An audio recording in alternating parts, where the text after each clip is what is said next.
Afternoon. Now, my name is Ron, and we're going to talk about remittances and the use of technology to facilitate remittances.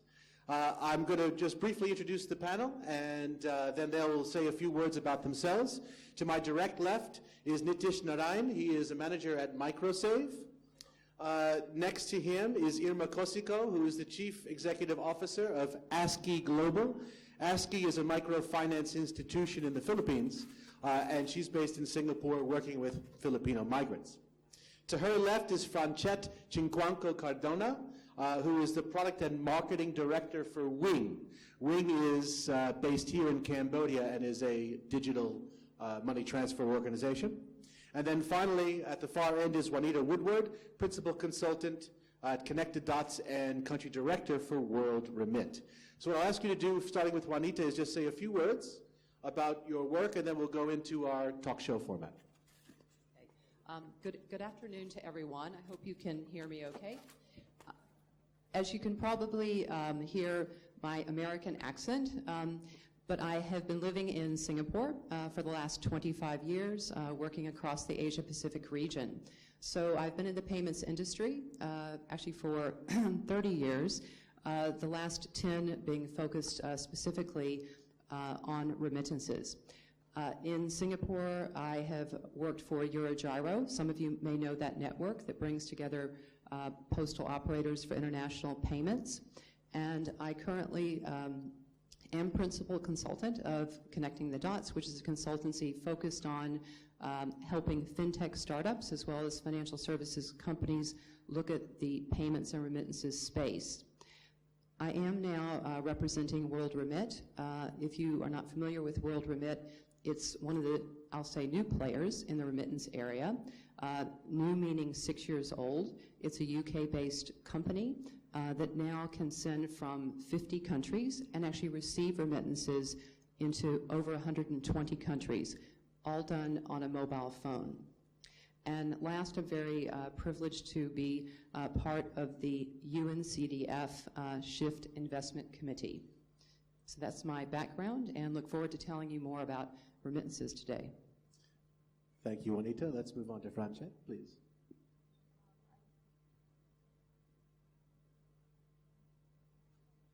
Can I borrow yours? Sorry. Hi, I'm Franchette. I'm the Product and Marketing Director for Wing Cambodia. Wing Cambodia is actually the first and leading mobile money operator here in Cambodia. We actually provide domestic remittance via money transfers. We also have different services such as bill payment, phone top-up, and other payment platforms. What we have is 100% district coverage here in Cambodia, and hopefully with this session we'll be able to give some knowledge as to how we provide financial inclusion for the Kingdom of Cambodia. Prior to working in Wing, I was actually with GCash, which is the mobile money operator in Philippines, and I was also responsible for product marketing and business development.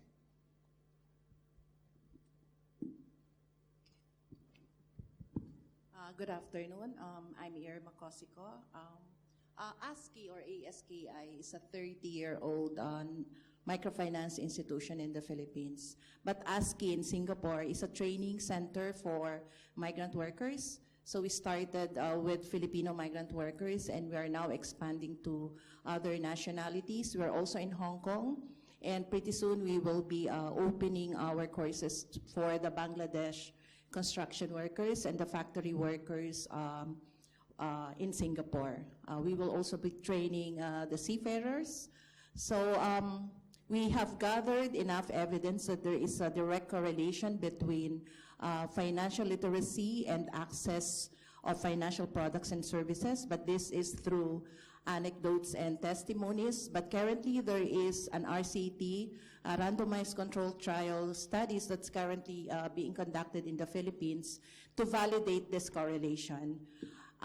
We are not into remittance, we're not a technology company, but we have the information that could guide technology providers as to what kind of product does migrant workers need in terms of remittance and other providing other financial products and services. Thank you, Irma. Nitish, please. Good afternoon, everyone. I'm Nitish from Microsave. Microsave is a research and consulting firm. We've been doing sectoral researches in the area of mobile financial services, digital financial services, and remittances. We've been producing some sectoral and countrywide reports.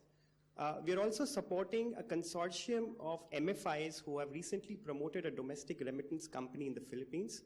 So I'll try to spend some more time in discussing the business model that the MFIs wanted to adopt and how an MFI doing remittance in a crowded market like Philippines makes sense or does not make sense.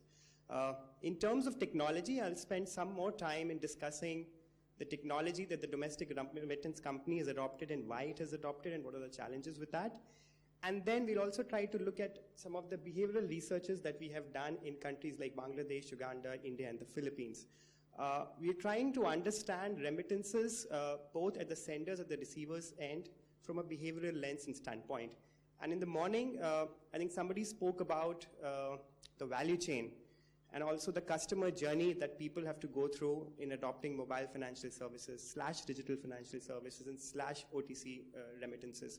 So I'll spend some time trying to explain what research findings that we have done and what are the top line outcomes. Okay, thank you, Nitish. By way of introduction, I'll say that Access Advisory, my organization, is a technical service provider promoting financial inclusion and farm and enterprise development across Asia. We work a lot with migrants as well, trying to find products and systems, financial education as well, to encourage them to save in local financial institutions in the areas where they originate, often in rural areas. One of the things we'd like to discuss today is the use of technology and what gaps it is closing in the mobile payment or the payments or remittance chain. Of course, there are a lot of domestic and international money transfer organizations. And I'd like to ask the panel to discuss what are the gaps that exist in the existing type of payment systems that can be closed through the digital. Irma, if I could start with you, because you understand your ASCII's work with both migrants and migrant family members have given you a good idea of what they need and what gaps exist in the current systems that might be closed through digital or other technologies. One unique feature of our program is that we do back-to-back training. So we do not only train migrant workers, we also train families. The idea is so that the family would understand why the migrant worker would start to invest or save and thereby reduce the amount of remittance being sent to the family. So one of the findings that we got is that migrant workers would want full control of the money. I mean, if they send remittance to the families, they want direction as to how the remittance will be used. Currently in Singapore, there are so many companies that are innovating. There's one company that offers a card for migrant workers that would allow the migrant workers to deposit X amount exclusively for groceries. There is now an institution in the Philippines that provides direct remittance for education, tuition fees to be paid to various schools. There are companies that would offer other services. So the gap now is migrant workers are seeing this as, very convenient, but at the same time very costly because they have to pay 3 different remittance companies. What they're looking at now is having all these services in one card so that remittance cost is just done once. Okay, thank you. This is something we've noticed as well. Whenever we hear about migrants, one of the things that concerns them is they push the money across the table and they have no control over the usage. So control is something that technologies can help. Franchette, in your experience working here in Cambodia, what have you seen in terms of what Wing is able to provide to the clients that other services have not been able to provide to them? Well, specific here in Cambodia, I think one of the reasons that Wing has been very, very successful is because we are able to be there whenever they need to send money. So Wing has been launched in 2009. So it's not a very old company, but we've been very, very successful. The reason is that the main gap for the workers, both migrant as well as those here in Cambodia, is that they are not banked. So here, the banking population is even lower than that in Philippines. And what we've provided is a way for our customers, the Cambodian people, to send money to their families, to their relatives, in the Battambang province, which is very, very far from the urban areas, a way for them to send money and for the relatives in these areas to receive it. So this is achieved via 100% distribution in the whole of Cambodia. So we have branches via our Wing Cash Express agents nationwide. So we cover all 20 plus provinces here in Cambodia. So that's one of the things that, that was the gap, and that was how we were able to address it. Now, the next phase that we're looking at is that now that we've done that part, there's a growing young population here in Cambodia. So the median age is around 27, and it's actually becoming younger. And these new customers are actually, they know about Wing, but at the same time, they want to be able to have more and even more convenient and accessible solutions for them. So they don't want to actually go outside to send money or do, like, for example, bill payment. So what we at Wing have been doing is to expand our products and services to be able to ensure that all Cambodians would have access to these financial services. That's why we've opened up the USSD platform.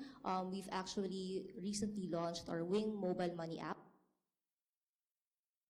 We've issued Wing accounts to our customers so that they'll be able to perform transactions while in the convenience of their homes. So I think as a mobile money operator here in Cambodia, it's very important for us to be able to utilize technology and utilize what are the customer behavior and what are their needs for us to be able to give them value-added services.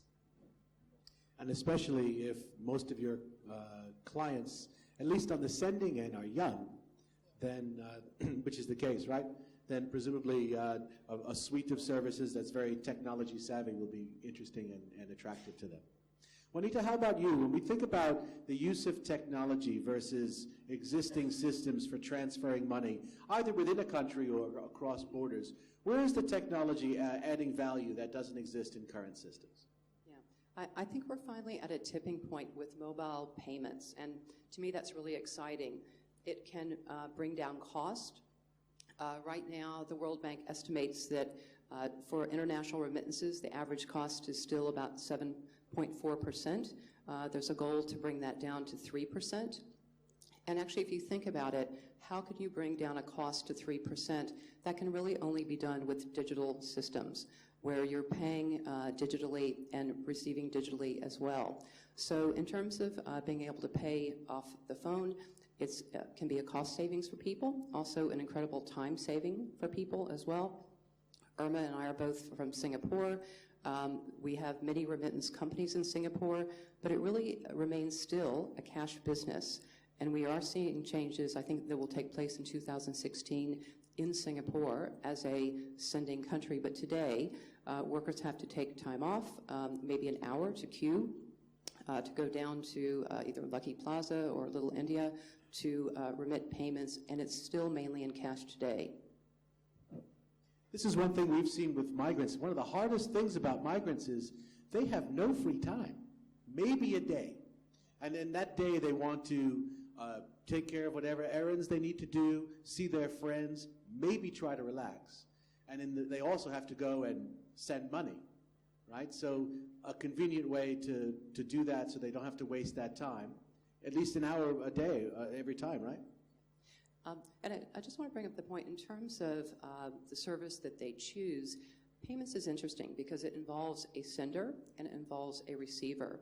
So what may be convenient for the sender and their host country as a migrant worker, they still have to think about who's going to be receiving it and what's a convenient way to receive it. So again, there's a real push to, on the receiving side, if there is an account or, as we see it, a growing number of mobile money accounts, that's going to be much more convenient for each side.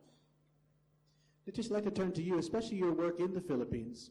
with OK Remit. Are you looking at the receiving end as well, and the behavioral needs and things like that, and what gaps are being closed there? Right. So I think the first question was around technology and what changes has it brought about. I think the major change is of access.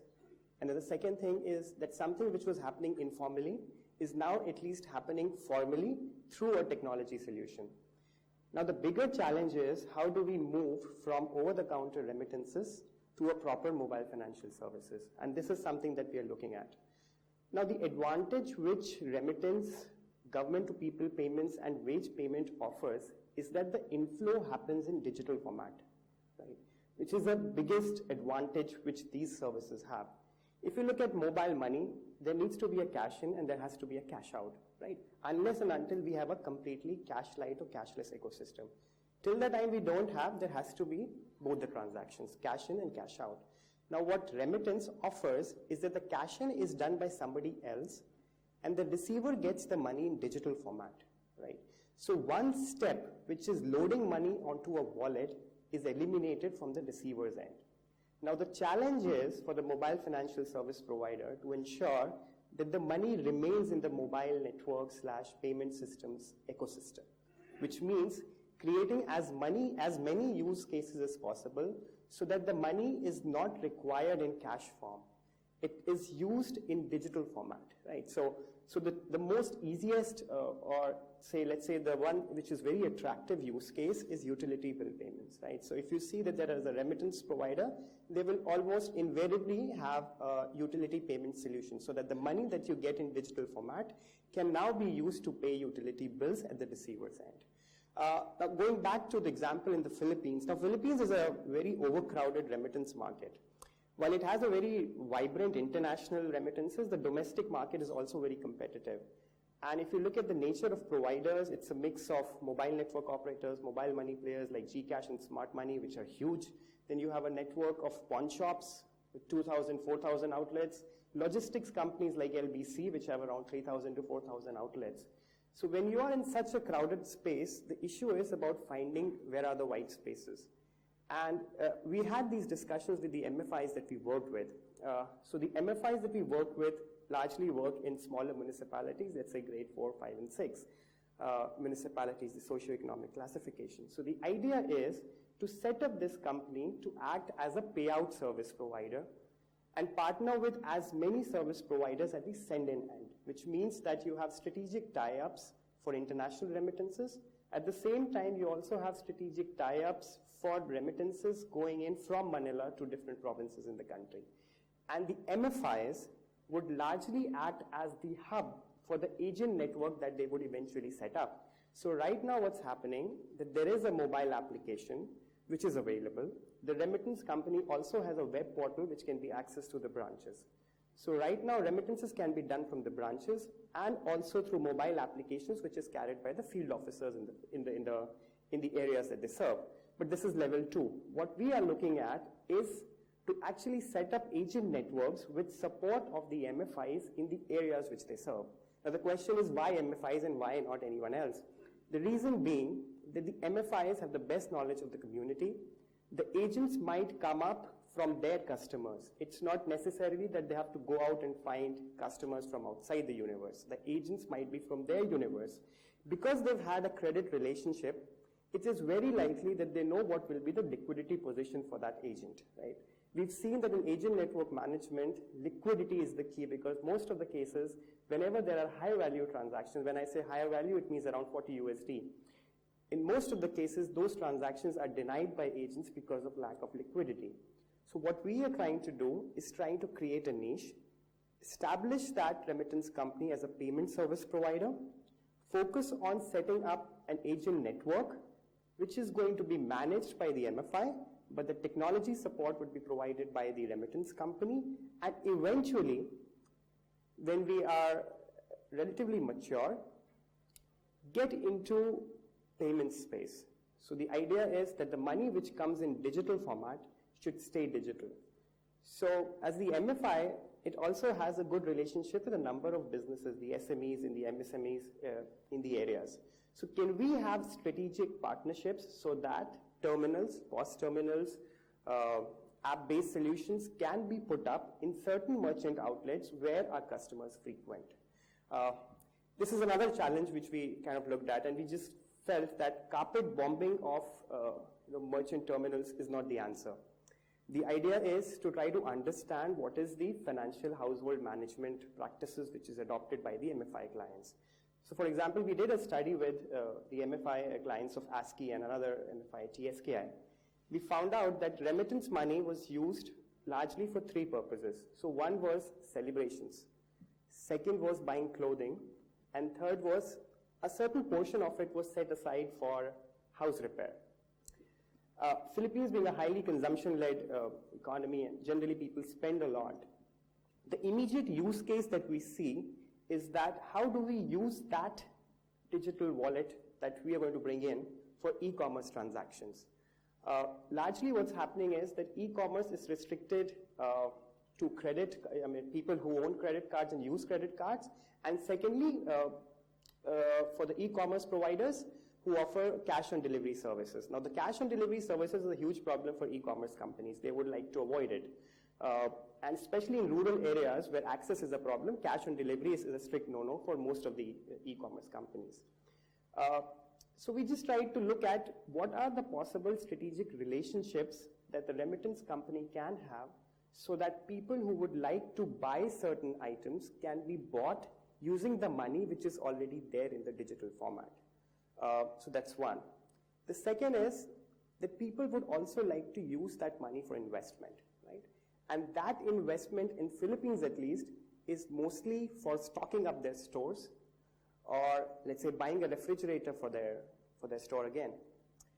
For stocking up, they would mostly go to a large retailer. For example, SM is one of the largest retailers, so they would go to that. So can we have a strategic partnership with SM so that the purchases can happen between the remittance receiver and SM, which is the retailer, but the money, it flows from the customer's digital money account directly to the retailer. So our strategy is quite clear. When I say our, it means okay, Remit strategy is quite clear. To find a space in the payments payout category and then find specific use cases which are relevant to the households that we serve. That's the idea. All right, thank you. So when we talk about the use of technology and the gaps that it would close, some of the things I'm hearing is, the first one, and this is pretty obvious, it's lower cost, or it should be lower cost. But you can also offer that control so that the money can go directly for uses that it's been intended to rather than simply pushed across the counter and then you don't know what's going to happen when it's received.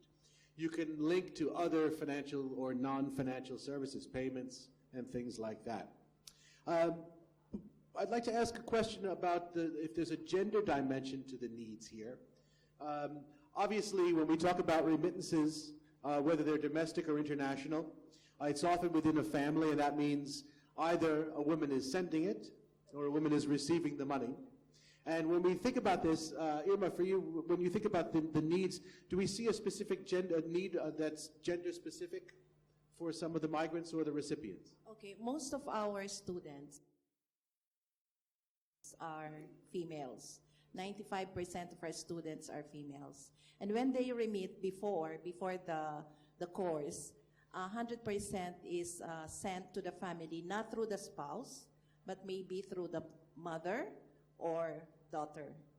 5% of our students are males, mostly from other countries like Bangladesh and India. And the frequency of remittance is like every other month. It's not monthly. So as to the amount, they're saying that they keep 50%. So I don't know if it has something to do with gender, but that's the data that we're getting. So we would know when we run the program for the Bangladeshi construction workers, because we do a before and after study. So I cannot say anything as to the gender thing, but based on our experience, but based on spending, women spend based on emotions, when they're depressed, when they're sad.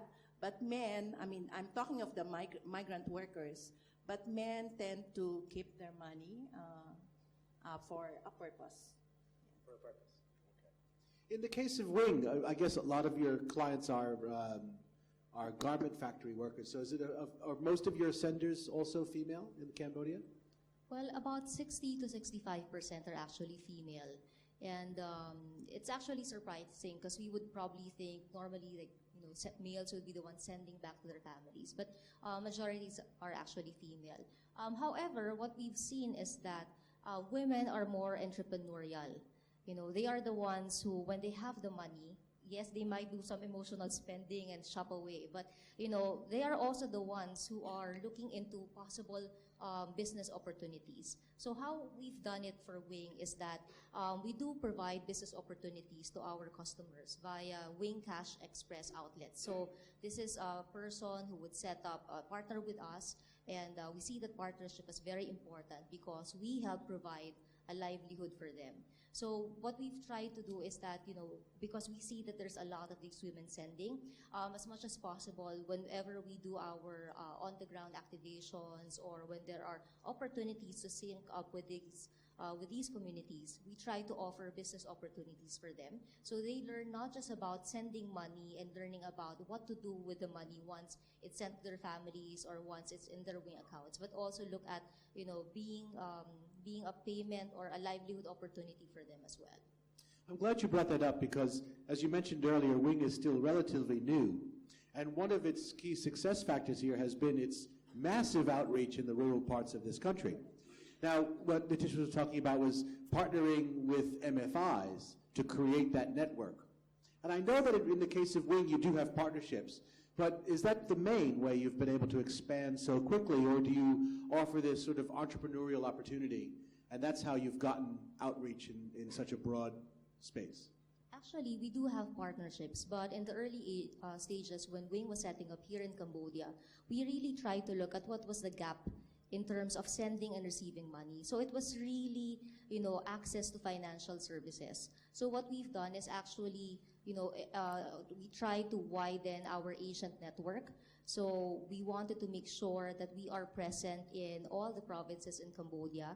We wanted to make sure that we are present in Phnom Penh and in the urban areas where people would be getting their money and they'd be sending it to the provinces. So that's one of the main things that we've done. We really looked at what was the gap in the market.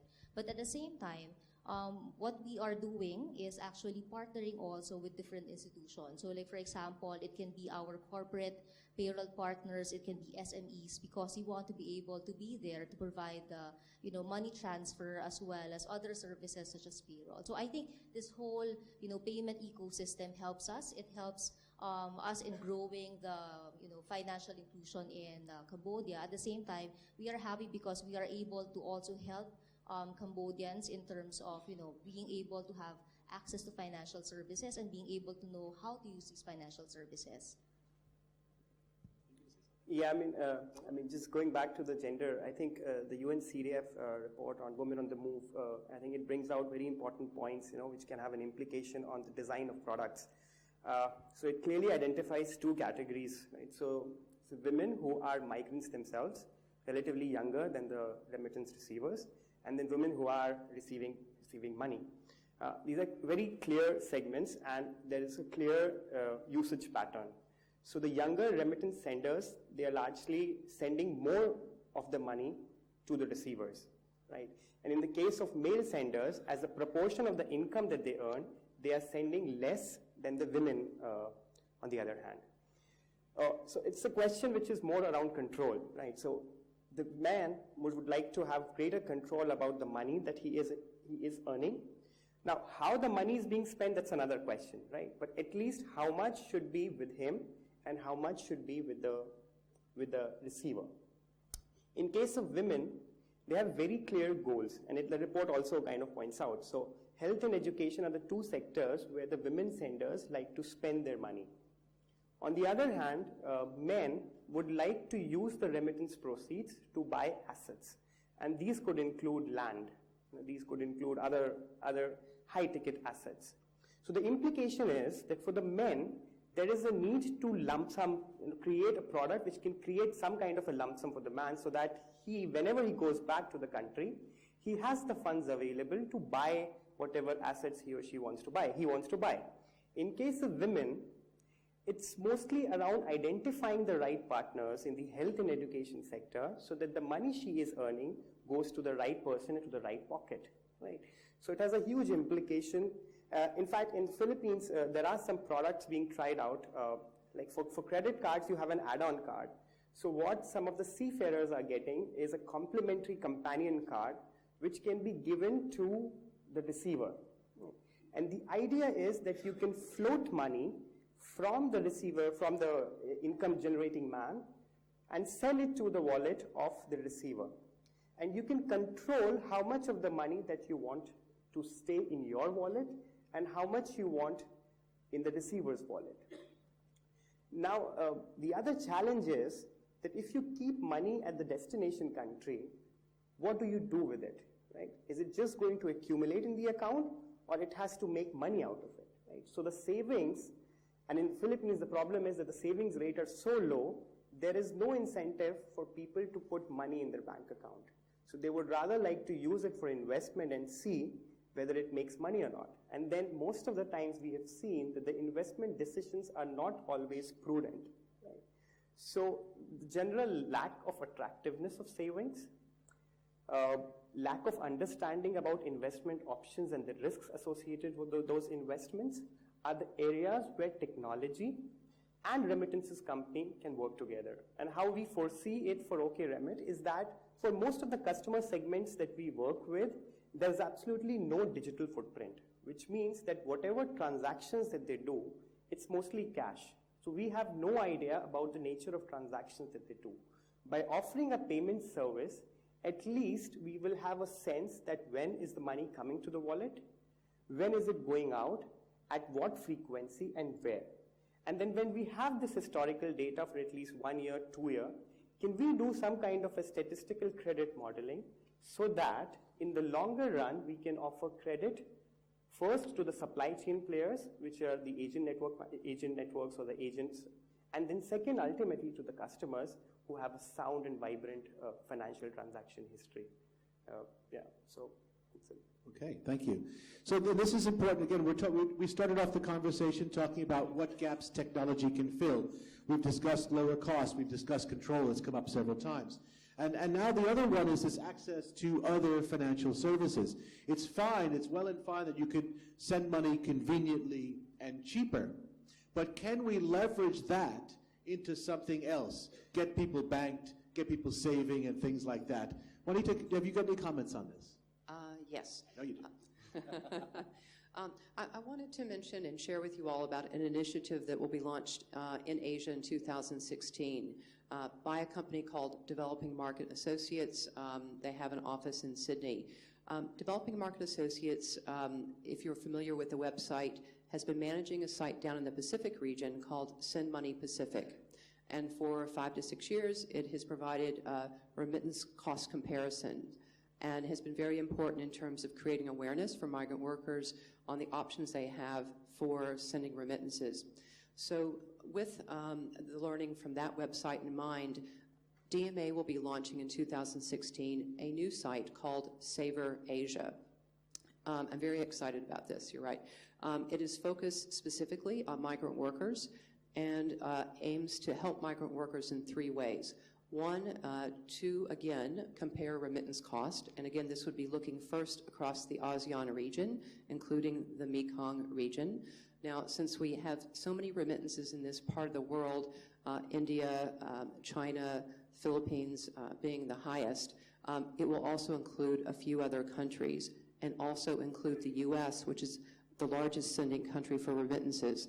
But the point is, on the phone, you will be able to see remittance cost, and ultimately, it will be on a real-time basis, okay? Today, websites are showing us cost, but it's normally maybe once a quarter where information is gathered. So ideally, it will be real-time. What are the fees? What are the FX costs? And if the migrant worker has the ability to pay by mobile phone, meaning that worker has an account, a bank account, or a mobile money account, they can choose the service with one click and actually go to that provider and make the payment right then.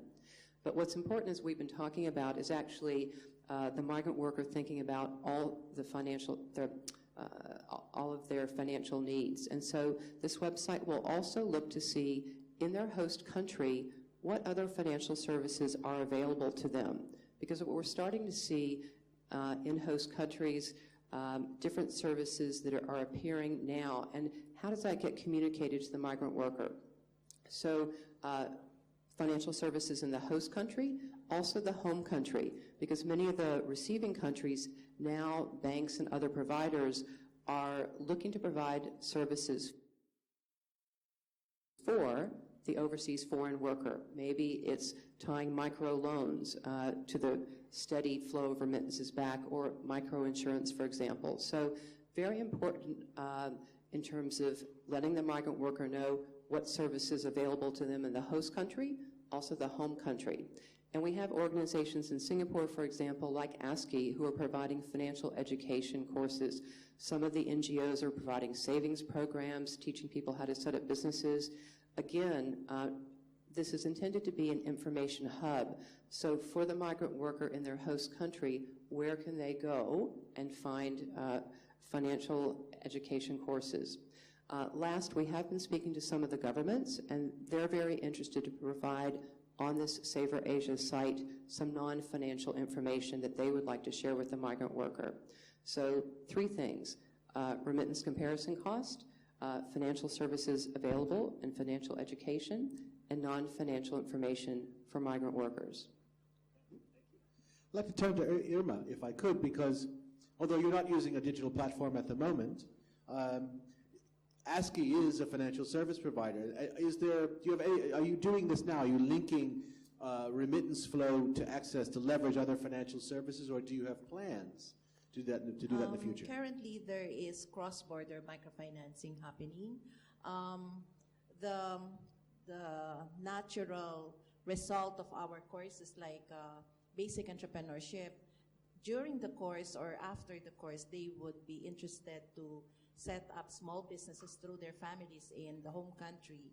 So they would apply for a microfinance loan, the migrant worker, and we would endorse based on the business plan that they would submit.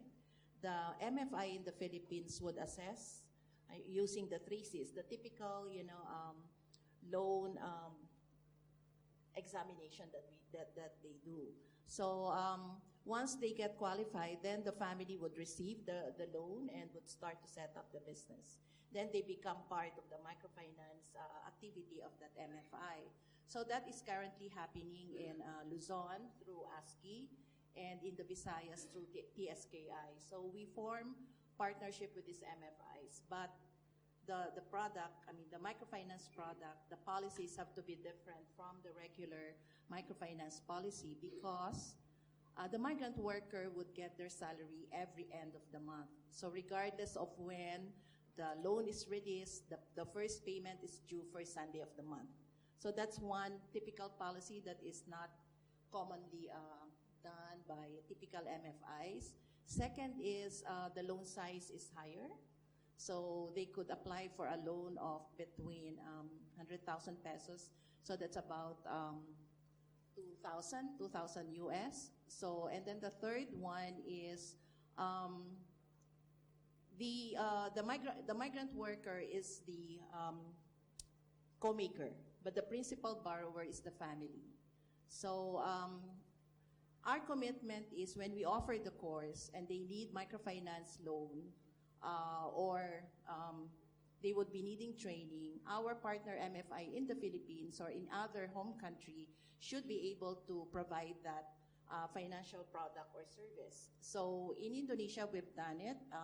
We are in partnership with Remittances, which is based in Jakarta, and they're the ones doing the training of families of Indonesian household service workers, and at the same time providing microfinance loan if needed. So if they need to access microinsurance, then we refer them to partner MFIs. If they need to invest, then we can only provide information, but we give them the decision to, which product to access. And those products are offered by who? Various service providers, like mostly banks, commercial banks. This is quite interesting, and it's something we discovered in our work with migrants, many, what they do, in addition to sending money home regularly to cover the costs of their family, a family member will say, I'd like to start a business. Please send me money. And often, of course, the migrant is not there to monitor that family member. And the family member does not know how to run that business. So I can't tell you how many stories I've heard of migrants sending chunks of money after chunks of money over 10 years, 20 years, for family members to start businesses that fail. And interjecting the MFI in the process protects the migrant because the MFI can say no. So far we have established, the migrant workers in Singapore have established 200 agricultural enterprises in regions 1, 2, and 3. And 90% of our students have open bank accounts. And these, they submit to us, the actual passbook or bank account, they give it to us during the recital. One of the requirements to pass the course is they have to defend their business plan and their financial plan. And that's when we see evidences that they have opened bank accounts or established businesses in the Philippines. Yeah, so, and the repayment rate is very good, between 90 to 95%. Yeah. So business failure is not a problem It's not at the moment. a problem. Okay. So, one of the things we as we met yesterday to discuss this, was the feeling that on the sending side, the process of converting cash to digital and sending, that technology is pretty well developed. And there may not be so many new additions there. But the real challenge to stimulating usage and, in particular, retaining clients is really on the receiving end. Nitish, I'd like to talk to you about that, but you mentioned this earlier about how we can keep that money digital. And to do that, you need to have reasons to keep that money digital. We were talking about digital shopping. But there's also the issue of, if that money's in a digital format, can it be saved and invested and create a return that will encourage the migrant or the family member to say, no, I'm going to leave it there. Have you had any evidence or seen examples of linking digital payment to a savings and investment type product? Okay, so the answer to this depends on the lead institution. Let's say if it's the MNO, the revenue stream is the transactions and the throughput that it creates, right? So there aren't enough incentives to make people save in that wallet, right? Unless and until the money saved in that wallet is used for transactions. Now, if it is bank, then it does make sense because it adds to my float, right? And I can use that float to make some revenue. What we have seen in some of those telco-led models, so the prime examples being Bangladesh, even at least Wing, the OTC transactions seem to be the major chunk of transactions. And why it is so, we just try to apply a behavioral lens to it and try to understand why this is so. And the major reason that we see is that over-the-counter cash transactions are essentially a replacement of the informal money transfer which was happening. Right? If you look at the interaction which is happening between the customer and the agent is what? Is giving cash and on the receiving end, receiving cash. What's happening in the background is where the technology has come in, but the customer is either oblivious about it or second, he might be just completely careless or doesn't care about it. Right? So the challenge is how do we create enough incentives? So for the MNOs, the incentives would come from transactions. Right? So how do we create strategic partnerships so that the money which is stored in the wallet can be used to do multiple transactions? The nature of transactions would also depend in the evolution of the market in which the operator is playing. Let's say I talked about e-commerce, but e-commerce may not be relevant for many of the Mekong market. Right? So if, I think yesterday people were talking about using capital markets for investment. If the capital markets does not exist, so that option is not there. So it depends on the context in the country in which the operator is. What would be the low-lying fruits? Bill payments is obviously the one. But the second would be to identify those niche areas where the migrants are living, where the migrants are spending money and have strategic tie-ups so that the money, at least a major portion of it, stays in digital format. And that is where the role of institutions like ASCII Global and ASCII MFI and cooperatives is important because of their understanding of the community. A product which is mass market may not have a well-defined use case for the communities that the MFIs serve, which also the money transfer operators or the remittance companies aim to serve. Okay, thank you. Franchet, here in Cambodia, we'll take a specific example because obviously it's context specific. Here in Cambodia, as you said, Wing is considering now moving on from simply digital payments to add-on services. So what gaps have you seen and what is available here so you can encourage more usage and more client retention? Okay. Actually, it's very interesting what he said earlier because traditionally in Cambodia, it's really an over-the-counter business. So the reason that it is successful here is that, customers really trust the agent. They know that if I physically give my money to an agent, it gets received at the other end, wherein my family will be able to receive it. That's even when we did our studies, even when we talk to customers, the trust is there. Now, what we want to be able to do now is to be able to provide more value now to our customers and tell them, aside from the Wing being the leading and trusted brand in Cambodia, you can actually apply for a Wing account. So we're now actually asking them to open Wing accounts. We'll give you a card, and this card is something that you can use for other transactions, which is very convenient. You can do it in your home. You can do it while in transit. So we've actually communicated very aggressively our different services. So for example, we do phone top-up. We are connected to almost all of the telcos here in Cambodia. So we're telco agnostic, unlike the other players. At the same time, like what he mentioned in terms of bill payment. So bill payment is actually a very strong use case because if you already have the funds inside the Wing account, instead of withdrawing everything, if you are able to connect with different bill payment partners, especially the really important ones, the MFIs, the electricity, the water, then you have a use case there. At the same time, we are also expanding our retail payments. So here in Cambodia, even though it's not a heavy carded market, there's a lot of potential because even if you go out, there's a lot of infrastructure that's ongoing. There's a lot of new stores that are opening. And what you want to be able to do is, we provide the payment platform at the merchant side. And at the same time, on the customer side, the receiver, I can now use my Wing account at these merchants and get like a discount. So very recently, we partnered today with KFC, so you'll be able, if you eat there, instead of withdrawing and then paying, you get like a 10% discount for your purchase or 50% when it's Wednesdays. So these are the things that we're looking at. We're also trying to expand to online payments as well. Even though it's not a big thing here yet in Cambodia, there's a potential for that because a lot of young people, everyone is on Facebook. Actually, even the tuk-tuk drivers, you see them when they're not driving, right? They're, doing Facebook and chatting. So we see that there's a potential to be present in online as well as all these other digital channels. And if we will be able to provide more use cases, then the customer would retain the money inside their digital wallet. Juanita?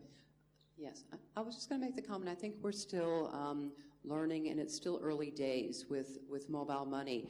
If we look globally, there are only about 270 live mobile money deployments. And GSMA, which is the Global Association for Mobile Operators, also says there's 100 that are in the process of going live. So the one I think that most of us know the most about is M-Pesa. And in Kenya, about 60% of the people there have mobile money accounts. It was interesting, we were talking about Africa is actually ahead of Asia in terms of mobile money accounts. In addition to the success of M-Pesa in Kenya, there are like 13 countries in Africa where more than 10% of the people there have mobile money accounts. That's not quite the case here in Asia yet.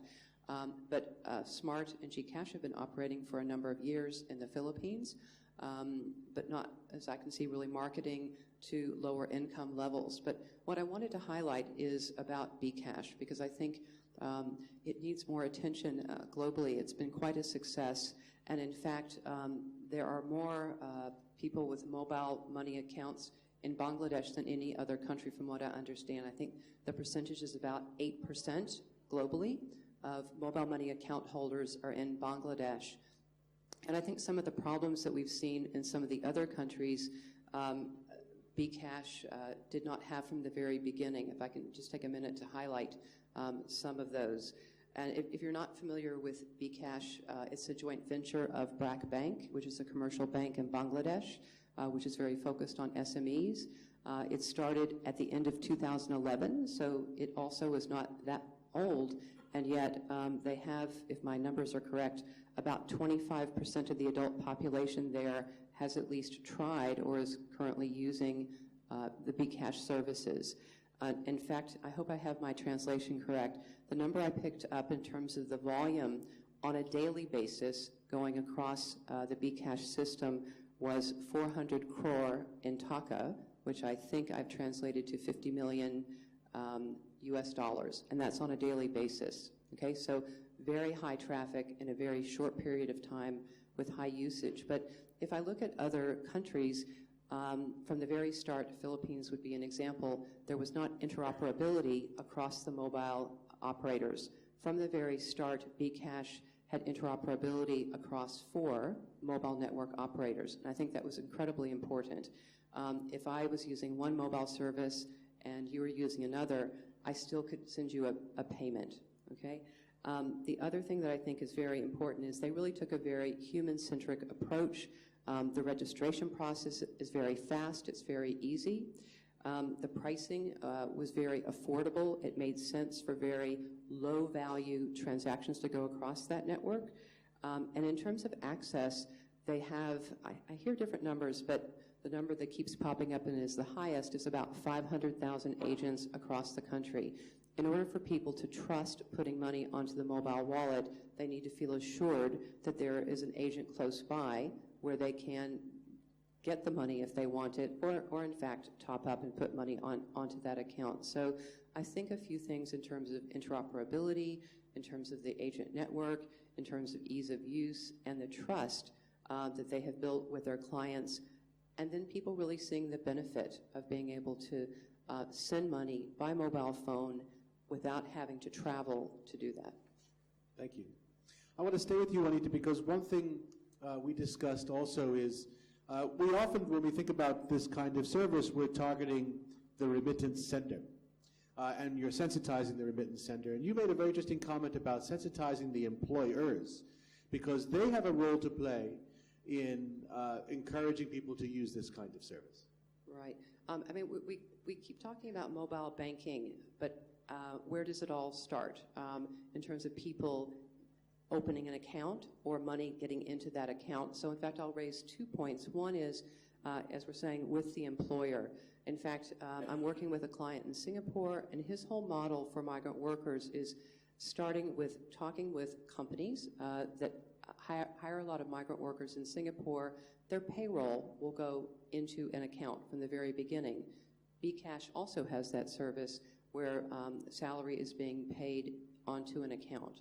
Okay, so I think in terms of not just education for the individuals, but for the employers to pay into an account. And I saw a very interesting statistic.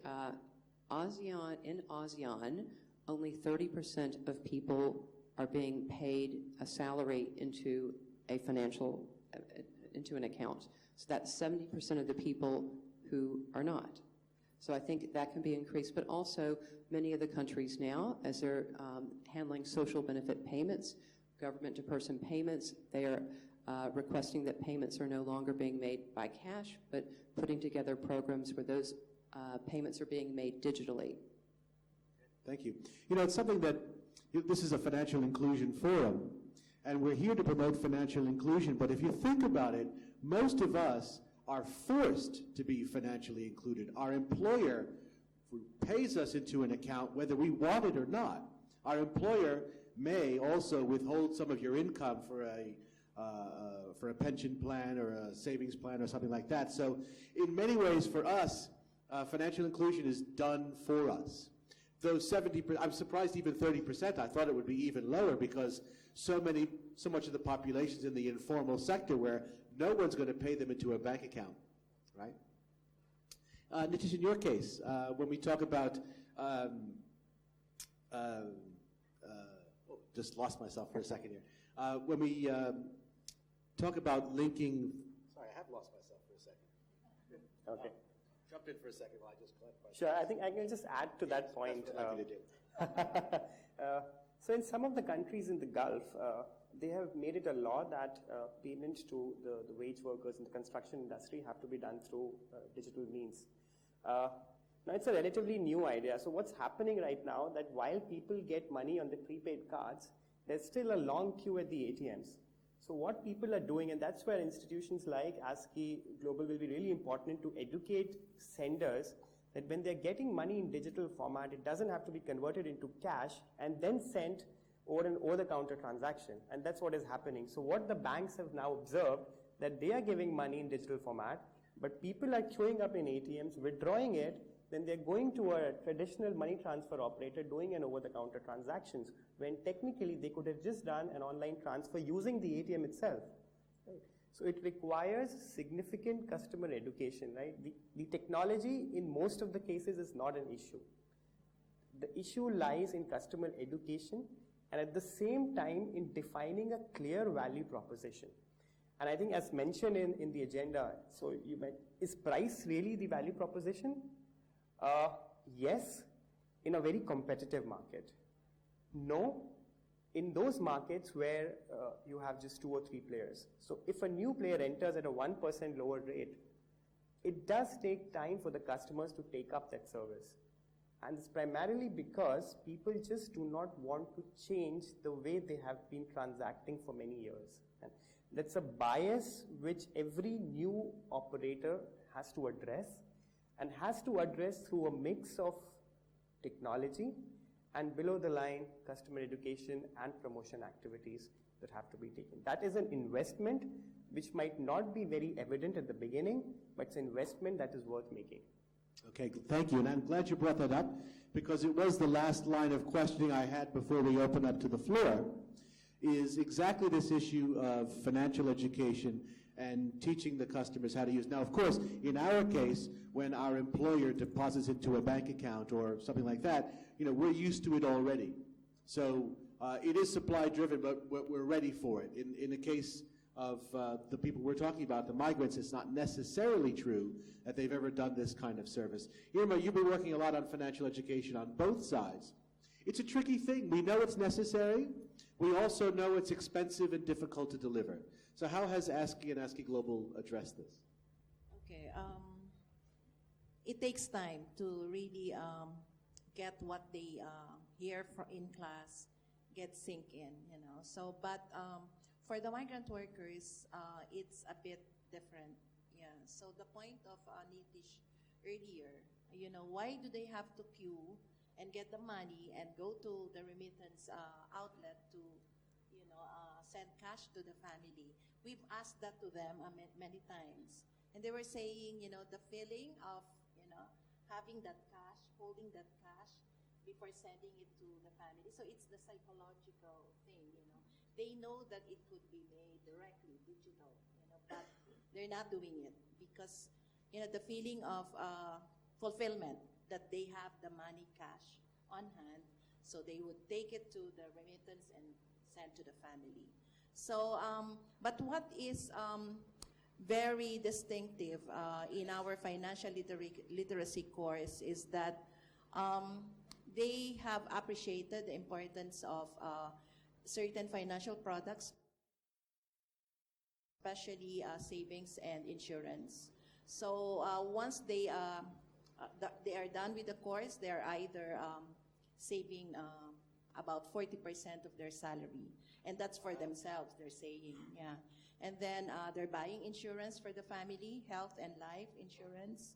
And this is sustained for a long period because we are monitoring them, and the family is being monitored by ASCII Philippines. So on the family side, yeah, it takes time, but maybe after a year or so, they have adjusted.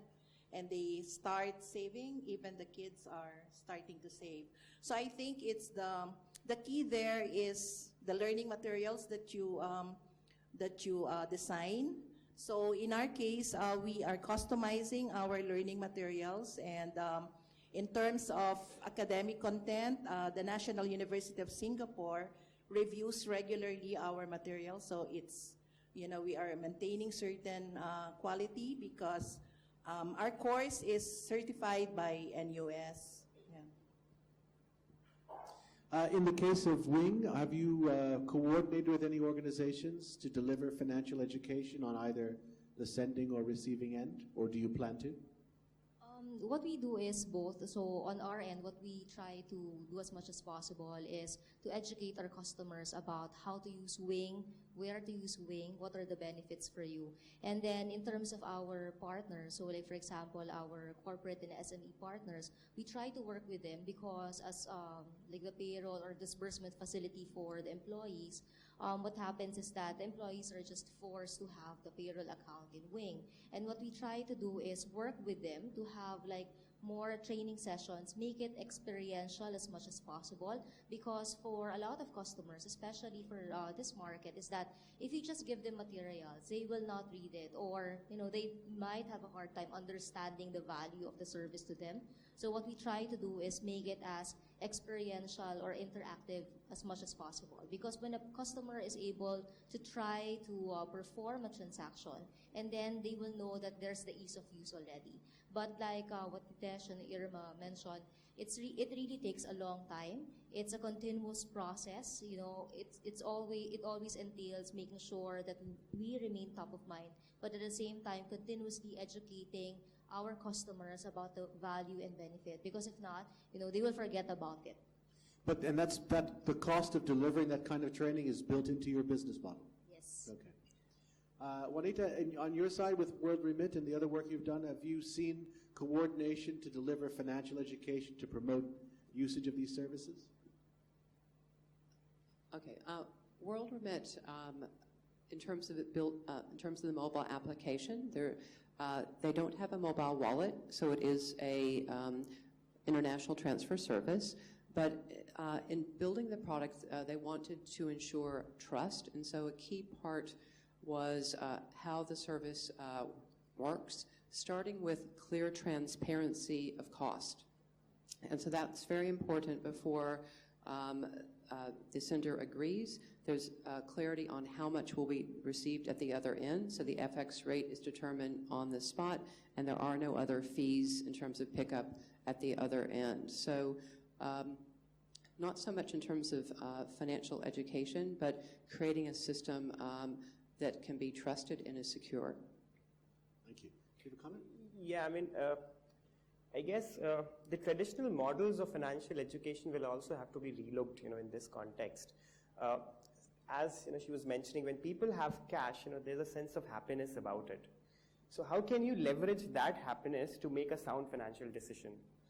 Some of the financial providers have tested using what you call an SMS blast. So if somebody receives a remittance, along with that text message, you also get a customer education text message prompting the user to use certain portion of money to buy, let's say, an insurance product or a savings product. Now, savings is a challenge because in most of the cases, the telcos would not have a savings product to offer. But insurance is something that people are trying to sell using an SMS blast at the time when the receiver comes and does the transactions. So they have money at hand, there's an SMS blast, there is a teller trying to educate customer that this is the time where you can put money in insurance. But then again, having said that, there will be ethical issues around it. Are you priming or prompting people to buy something which they do not need? That's another question which has to be addressed. But the idea is that can financial education be delivered digitally? Can we create digital content that can be put in mass mediums, in social media, for example, which people access a lot, wherein you don't give a lecture about financial education, but people go and explore, even a simulation game put on Facebook where people just go and play and just try to use their own financial management skills to see how far they go in that simulation game. So that's how we just need to relook the whole idea and notion around financial education. It doesn't necessarily have to be in classroom format. It can be completely integrated with the business models and operating models that the service providers have. Okay, thank you. Well, this has been very interesting. We've learned a lot about the use of technology in the area of sending money, the value in terms of lowering the cost, giving the migrant more control, enabling them to access other financial services. At the same time, there are still some challenges. Getting clients to continue to use the service, finding ways to create ecosystems so the monies stay digital, bringing in employers, financial education for everyone concerned, and how to deliver that in a cost-effective manner are still issues that need to be worked on.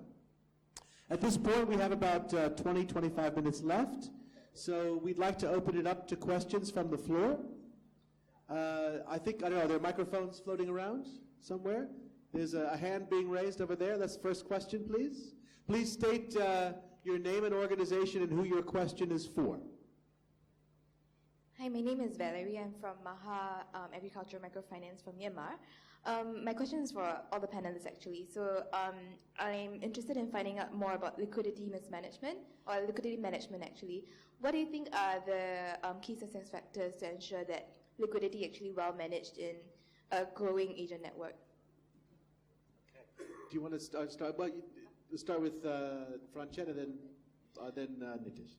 That's actually a very interesting question, because when Wing was being set up before, one of the issues is that how do we manage liquidity, right? Because, especially maybe during payday, or there are certain instances where there's an influx of people like doing cash out at the agent. So what we've actually done is we've really worked out a system with our agents so that we would get a trigger every time there is like low liquidity already. So we work with our partner banks to make sure that based on the threshold of their transactions, they would maintain this much cash or amount in their outlet. And then if there is, for example, the buffer is already below, for example, 5%, based on that parameter set for each of our partner agent, then we trigger already to fund the wallet of that customer.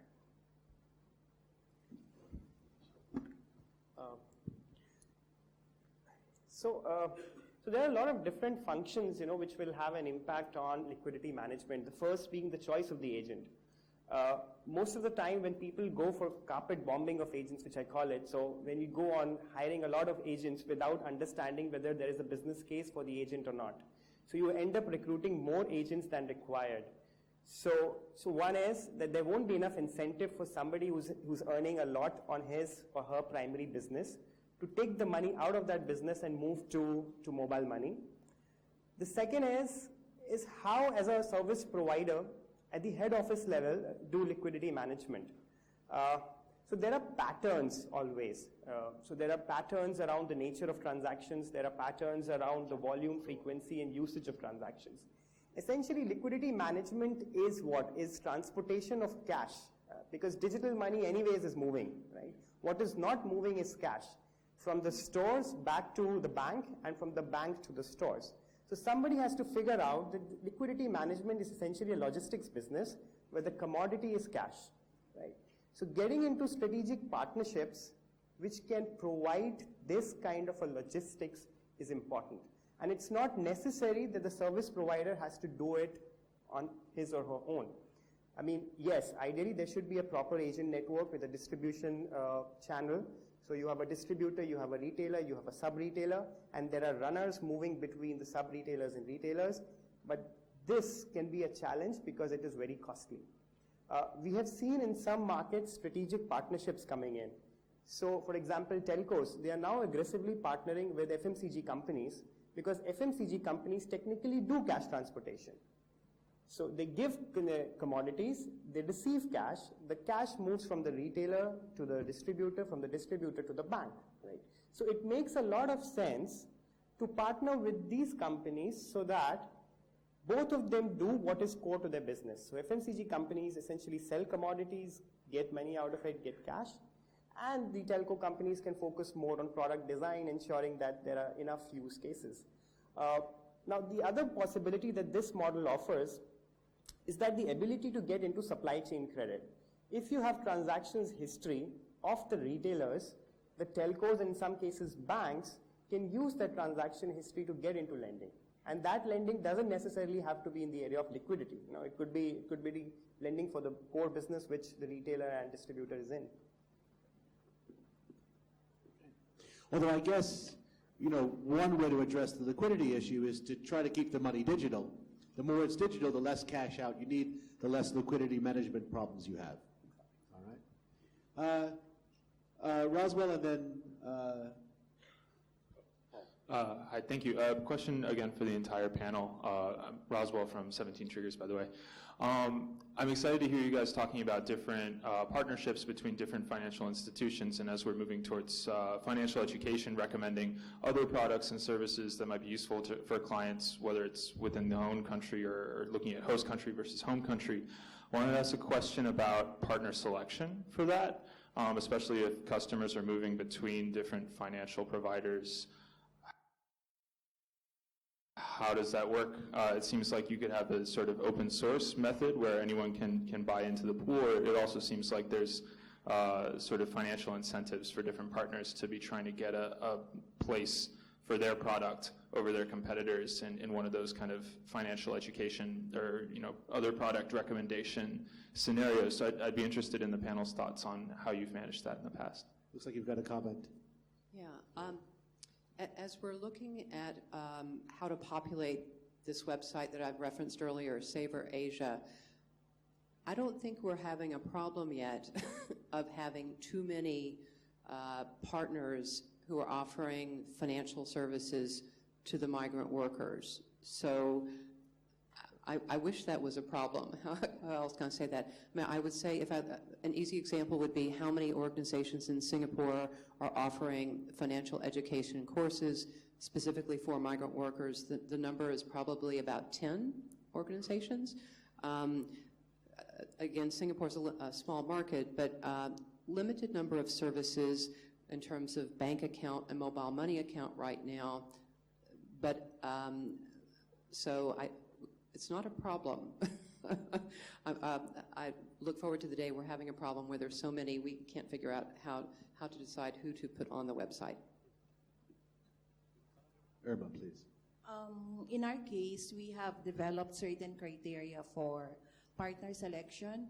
For a microfinance partner, what's important is they would be able to modify or revise their microfinance policies, like what I have said earlier. We cannot follow the usual traditional microfinance policy, like a loan is treated delinquent when you have not paid on the date of, when it's due. So in the case of a migrant worker, the salary is due last day of the month. So, and she can only pay Sunday, so first Sunday of the month, because that's the only day that the migrant worker can go out and remit money to the home country.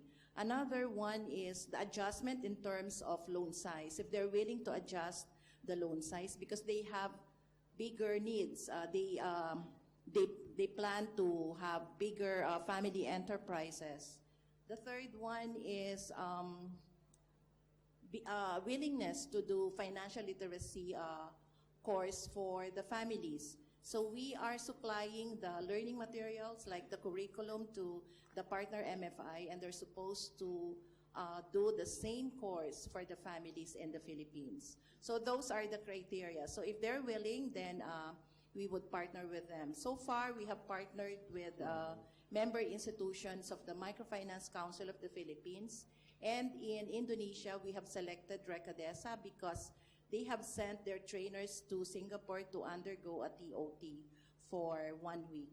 So if they are willing to subscribe to that, then we will sign the partnership. For the other products and services, we try to communicate with our partner commercial banks. So we tell them that this is what the migrant workers need, so they would design or develop products according to the needs of the migrant workers. Okay, thank you. Paul, do you have a question?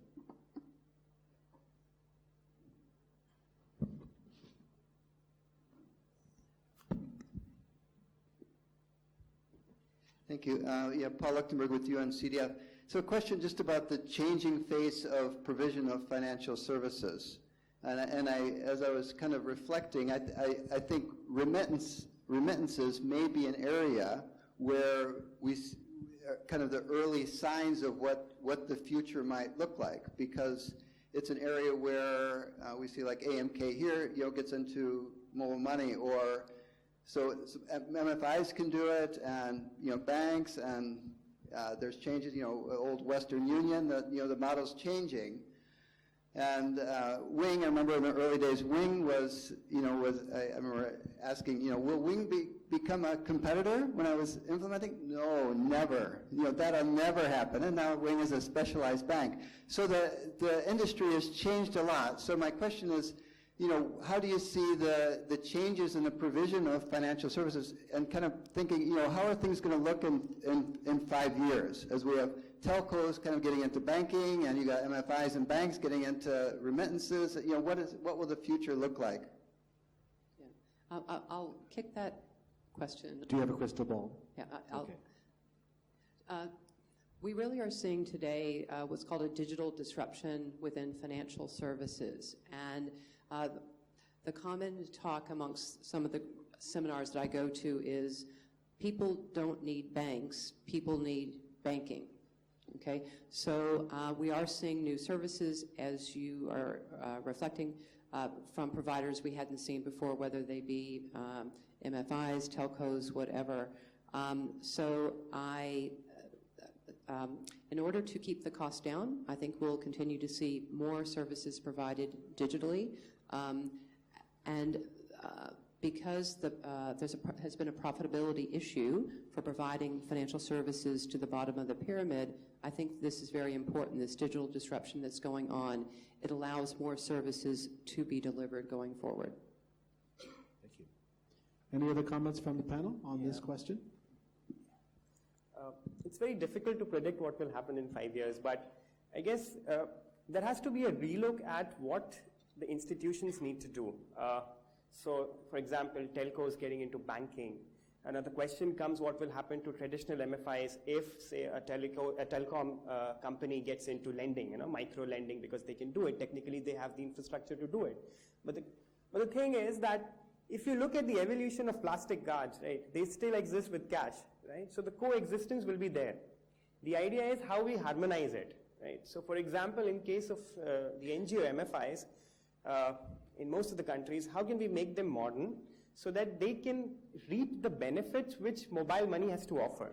And at the same time, they can leverage their unique selling proposition, which is the customer engagement that they have. In many cases, it's been said that the center meetings are not required in an MFI setup once mobile money comes in, because the transactions will happen at the agent outlet. Now, there is a fundamental issue in that. If the center meetings would not happen, where will be the customer contact? Where will be the monitoring of the loans? So that business model will continue to stay. The efficiencies which mobile money can bring in, that's definitely required. That has to be there. But then there will be a coexistence. I don't see that somebody would be completely wiped out and then somebody would take over a certain kind of business.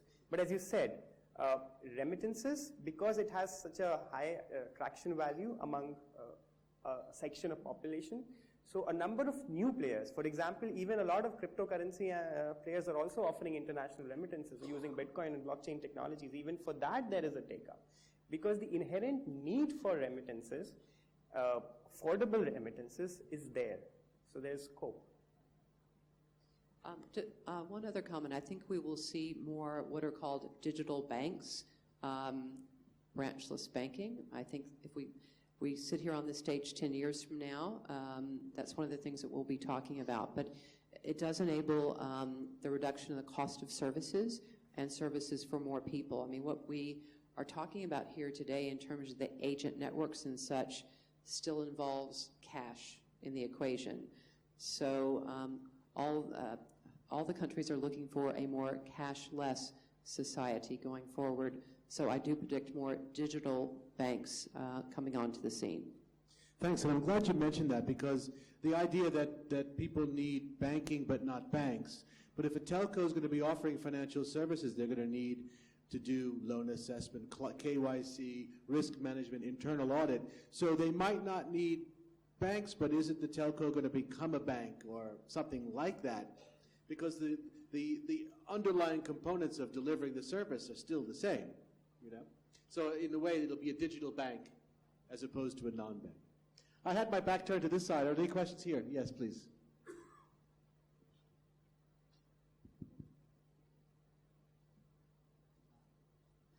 Good afternoon. My name is Sat from Vision Fund Cambodia, and it's really interesting about this topic because we want to use the technology to include the excluded people. My question to Irma, you mentioned about the repayment rate of the migrant worker is around 90 to 99%. So could you tell us the difference between the migrant worker or client who repay the loan through the offer remittance service and the local client who use the counter service? What is the different repayment rate? And another question regarding the interest payment, what is the interest rate between the migrant client and the local client, so that we can see some incentive given to this kind of clients? Thank you. Okay.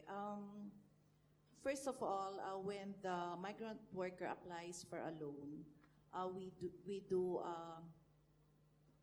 assess the loan application based on the business plan that they submit to us. Then we endorse it to the partner MFI in the home country.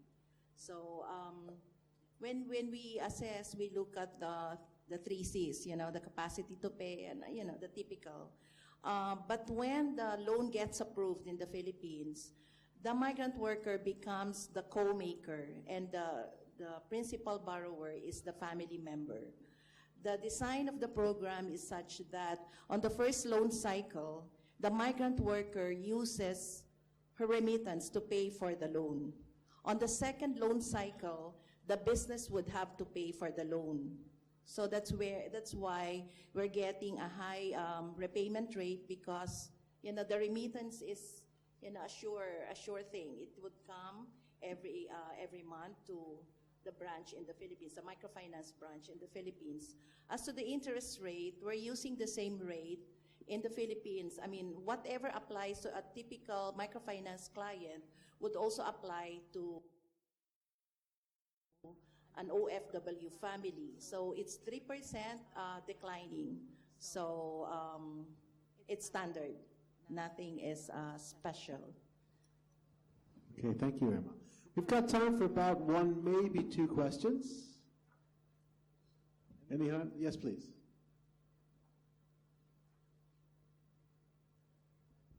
My name is Bernd Wertenbach from the Savings Banks Foundation for International Cooperation. My question relates to the regulation and mobile banking service. I know that up until recently, for many regulators and supervisory bodies, that has been an issue, the issuance of electronic money.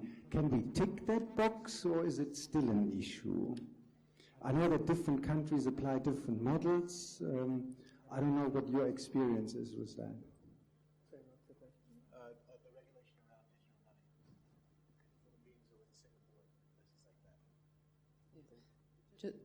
To make a... Yeah, I mean, if I give an example of Philippines, they've been fairly liberal. So I think there are 33 e-money issuers in the country, and these include banks, non-banks, and telcos. So I think it depends on the comfort of the regulator and, you know, what specific niche that the regulator sees for mobile money. Now we also had this, you know, issue that if you issue so many licenses and if there is no interoperability, then you're essentially creating 33 different payment systems, wherein if I'm a customer, if I'm using one, I cannot use the rest 32. So there is a balance which has to come in, right? So you can have XYZ number of EMI licenses, mobile money licenses, But at the same time, you also need to create an enabling environment so that there is an interoperability, so that the telcos or the e-money issuers are not fighting for the same customers. The telcos should be focusing more on designing products which the customers need, rather than just go and fight for the customers so that they are into my system and they do not use the other system. That's an important consideration. Franchette, I want to open this question up to you. I don't recall if there's a specific regulation on digital or e-money here. Is there? Because you guys have been operating, so presumably there was no problem with the regulators. What we've done here in Cambodia is that we work very closely with the central bank here in Cambodia, which is the NBC, because what we want to make sure is that everything is, we are fully compliant, for example, in terms of the AMLA, the AMLA, as well as all KYC regulations. In Philippines, it's the same thing, because when I started in Philippines before for GCash, we were issued an e-money license, and during that time it was still very much a gray area. But what we've done is we've worked very, very closely with the regulators, with the Central Bank of the Philippines, to ensure that if we are proposing a new process or if we have a new product or service, that we would get them to agree with us that, okay, this is the best way to do it, and that in return they would be able to support us. So in Cambodia, we're doing the same thing. We make sure that we work closely with NDC for any partnership or any product that we would bring out to the market. Yeah. If I look at World Remit is sending from over 50 countries, which means we have to be licensed to operate in those jurisdictions. And each one is a little bit different in terms of its requirements. What's interesting is in the U.S. Has 50 states. World Remit, like other remittance companies, has to register in each state independently. It is a relatively new company, but they are at, I think, state number 45 and one U.S. territory. So we're almost there. In terms of Singapore, it does have I would say, a bit of a stricter regime in terms of e-money. They are looking at it. Some of the regulations are rather old on the books. But to start with, KYC is very important in terms of the source of funds. And at World Remit, this is the way that our compliance systems work is very critical to our business. And different countries will set limits in terms of how much money can go out or how much money can come in. We're looking at all sorts of different criteria in terms of people, both on the sending side, but also the receiving side as well. So a lot of remittance companies like World Remit are spending a lot of time, resources, and staying up with the latest technologies because of the concern about money laundering and terrorist financing. But it does seem that, at least compared to a few years ago, regulators have come around and they seem more open these days than they might have been in the past. All right, we've got time for one more question, if there is any. Any hands in the room? Is everyone completely satisfied? All right. Well, thank you very much. Thank you very much for listening, and I want to thank the panel as well. Having worked with migrants, one thing I can say is that it's a very tough thing to do, and I hope that with the advent of more digital financial services, it can make it safer, more worthwhile to migrate, and hopefully shorter. Because that's the thing. It's really hard to be a migrant. Let's thank our panelists for a great conversation. Thank you for listening.